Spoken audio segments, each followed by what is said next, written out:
Bola panas putusan Mahkamah Konstitusi mengenai gugatan uji materi Undang-Undang Pemilu terkait batasan usia Capres-Cawapres menggelinding semakin keras menjelang sidang putusan ini dibacakan.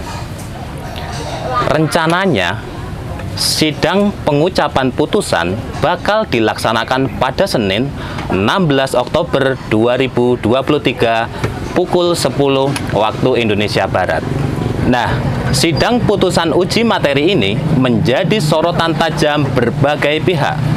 Sebab keputusan MK terkait batas usia Capres-Cawapres ini, aroma kepentingan politiknya sangat kuat. Berdampak pada konstelasi Pilpres 2024 dan yang lebih berbahaya, berpotensi merusak sistem ketatanegaraan kita.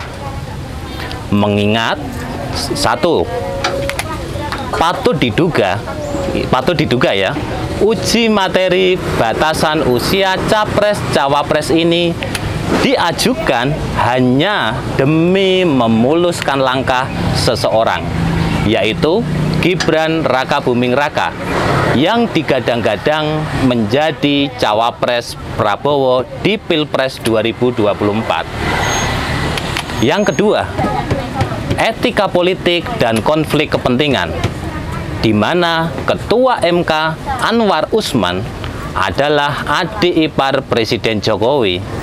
Dan putusan ini diduga terkait kepentingan keluarga Jokowi, yaitu Gibran sang anak sulung.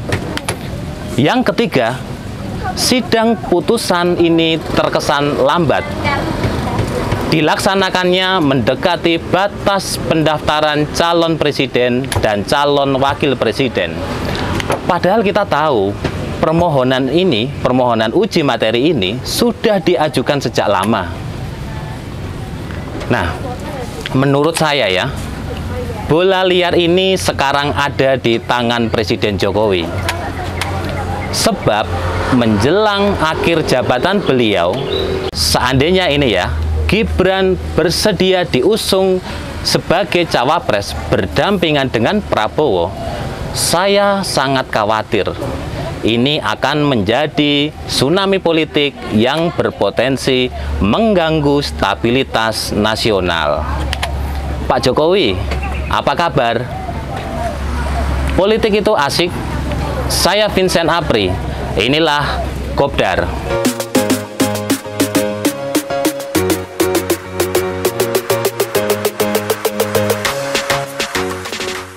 Menjadi presiden 2 periode berturut-turut adalah bukti prestasi Jokowi.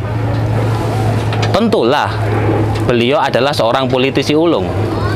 Gaya berpolitiknya banyak dikagumi dan menjadi diskursus di mana-mana. Namun, sebagai pendukung dan pengagum Anda, saya ingin menyampaikan sesuatu. Pak Presiden, segala sesuatu yang terlalu berlebihan itu tidak baik.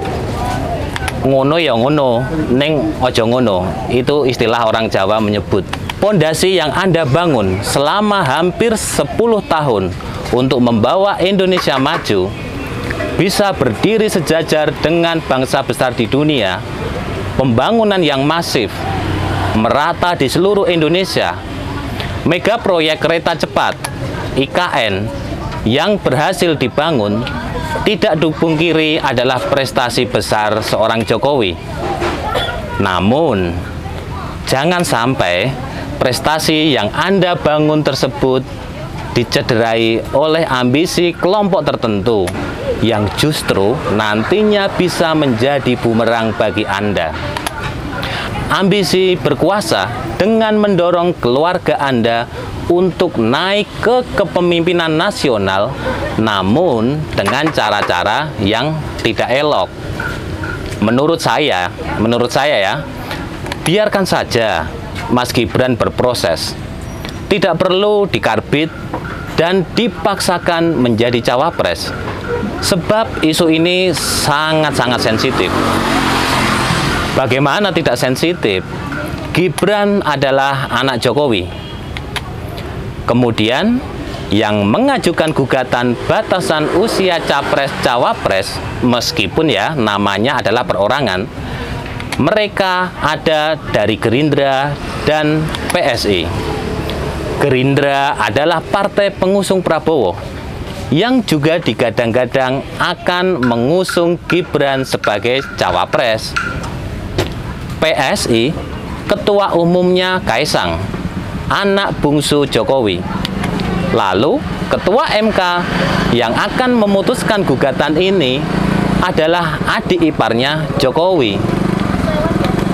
Jadi, kalau publik kemudian bereaksi keras atas gugatan ini menjadi sangat masuk akal.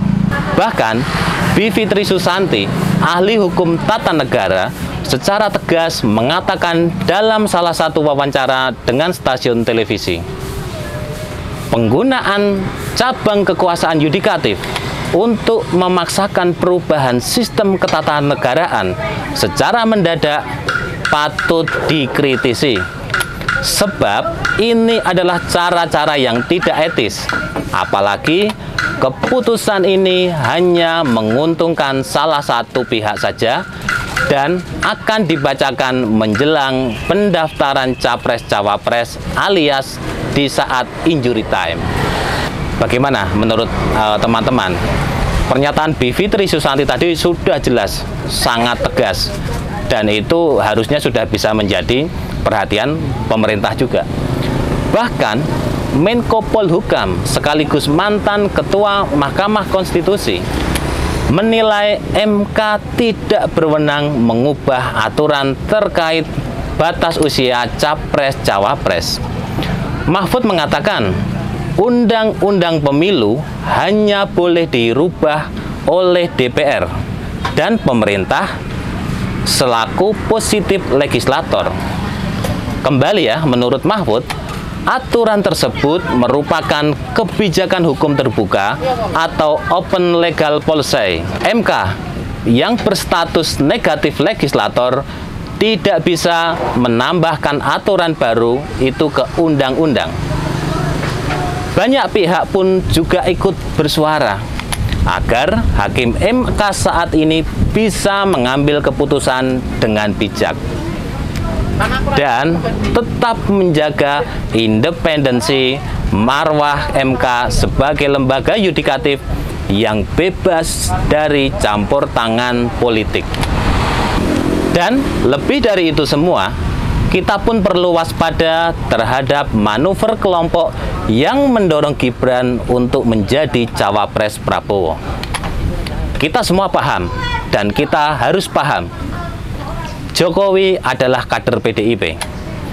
Gibran pun demikian. Dan PDIP sudah mendeklarasikan Ganjar Pranowo sebagai bakal calon presiden yang diusung. Kalau seandainya, kalau seandainya skenario memasangkan Prabowo dan Gibran benar-benar terwujud, maka saya sulit membayangkan. Sebab pasti ada pihak-pihak yang akan sangat terluka dan tersakiti. Dan ini akan memunculkan perlawanan yang saya prediksi akan membuat suhu politik menjelang Pilpres ini menjadi panas. Semoga kali ini Pak Jokowi bisa memutuskan yang terbaik. Sebab dari semua ini kuncinya ada di tangannya. Kita lihat saja nanti tanggal 16 Oktober 2023 seperti apa keputusan MK.